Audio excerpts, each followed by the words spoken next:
guys, Allie with iMore, and today we're going to take a look at the Fitbit Flex.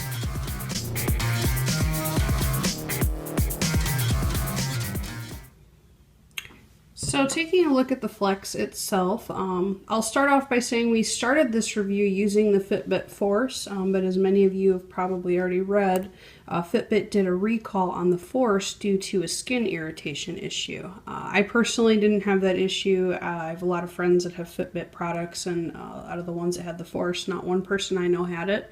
I think it was some crazy low number, like 1.7% of people were affected by it, but either way, you know, Fitbit took care of it. They'll issue a new product. You can get a refund or continue using it.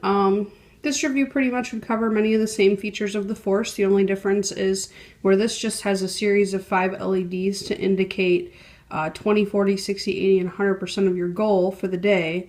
The Force has an actual LCD screen that you can siphon. It has a button and you can siphon through time, distance, calories, steps, things like that. So this basically, it's not going to do anything because I haven't walked many steps today, but I can double tap by the screen and it would light up an indicator light showing me how much of my goal I've met. So if I'm 60% of the way, it would have 3 LEDs lit up. So basically that's how that works. There are also other tap shortcuts you can use with the Flex specifically. So if I tap this rapidly for 2 seconds, it activates sleep mode. I can feel it vibrate, tap it again, and it disables it. If you have an alarm set, tap it twice to turn that alarm off. There's a bunch of other useful shortcuts you can look up on the Fitbit website as far as taps go. Turning around here on the back, I'm not fond of the way this band goes on. So basically you have to listen for this snap, and you do have to push down kind of hard, and I'll show you putting this on my wrist. It's somewhat awkward for me to put this on, and then you have to listen for that snap when you line this up correctly, and I'll show you what I'm talking about if I can get it on.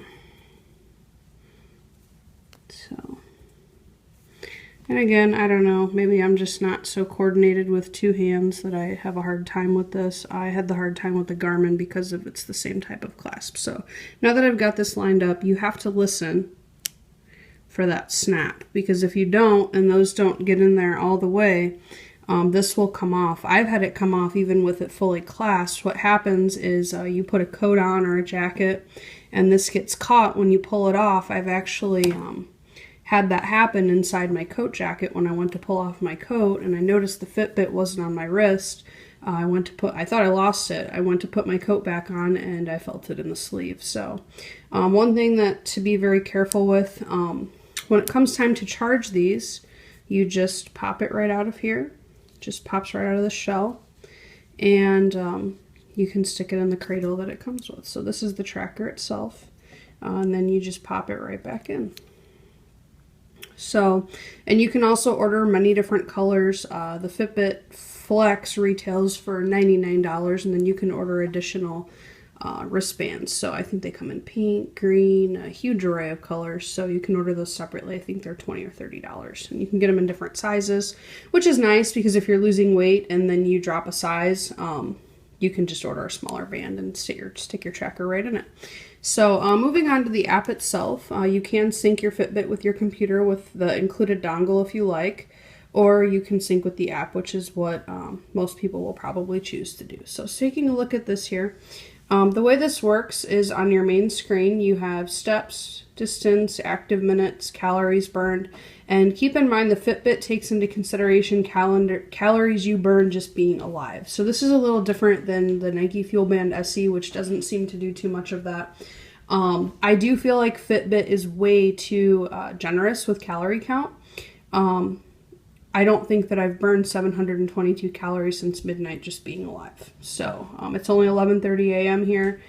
I've also put the Fitbit on, and the Nike Fuel Band and the Fitbit and the Jawbone up together and did a workout session, and again I felt like Fitbit overcompensated for calorie count.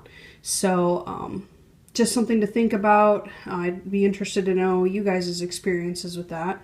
Coming back up to the top here, you can tap on your wristband and you can see your battery life, your main goal. So here is where you change whether you want your wristband to show steps, distance, calories burned, or active minutes. That will sync on down to your phone, and you can, that's what your indicator lights will show.